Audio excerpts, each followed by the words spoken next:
Pag-usapan natin ang trending na housemate na si Caprice Cayetano, ang demure daughter ng Quezon City. Kung tulad ko na si Caprice ang paborito mong kapuso housemate, stay tuned. Si Caprice Cayetano ipinanganak noong November 10, 2008 at ngayon ay 17 years old na. Isa siyang batang aktres ng GMA na nagsimula pa noong maliit pa siya.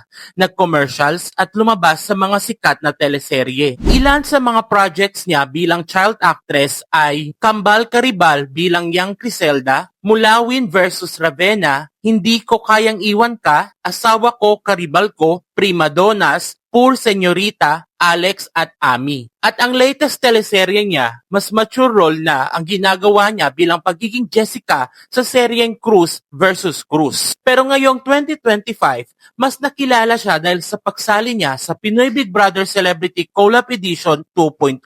Isa sa pinakamalaking moment ni Caprice sa loob ng bahay ni Kuya ay nang ibinahagi niya ang kwento ng kanyang pamilya. Sa group sharing ng housemates, inamin ni Caprice na 15 years old ang nanay niya nang ipinanganak siya at 17 years old naman ang tatay niya. Kaya ipinanganak siyang na may malaking tulong mula sa kanyang lolo at lola habang nag-aaral at nagtatrabaho ang kanyang mga magulang. Sabi niya, kahit bata pa sila noon, never siyang pinabayaan. Inilarawan niya ang pamilya niya bilang matatak, mapagmahal at magkasama sa lahat. Habang nagkukwento siya, naging emosyonal si Caprice. Ito ang unang beses na mas nakita ng viewers ang totoong personalidad at pinanggagalingan niya. At syempre, pinag-uusapang moment nitong season, ang birthday celebration ni Caprice sa loob ng bahay. Ginawa siyang human cake topper ni Kuya. Pinatayo siya sa ibabaw ng malaking props na cake at habang nakatayo siya roon, nagsulat ng messages ang housemates para sa kanya. Pero ang pinaka-nakakaantig dito, nakakuha siya ng birthday message mula sa kanyang mga magulang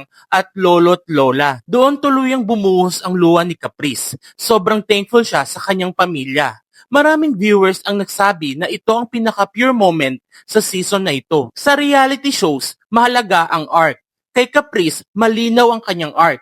Mahiyain, open, grateful at matatag. Sa dami ng exposure at support, malaking posibilidad na lalong sisikat si Caprice pagkatapos ng PBB. Hindi maikakaila na isa siya sa pinaka-inaabangan at pinaka-kinakapitan ng mga viewers. Kung gaya ko na gusto mo din maging kapuso big winner si Caprice, lagay mo sa comment section, Caprice is my big winner. This is Drex and thank you for watching guys.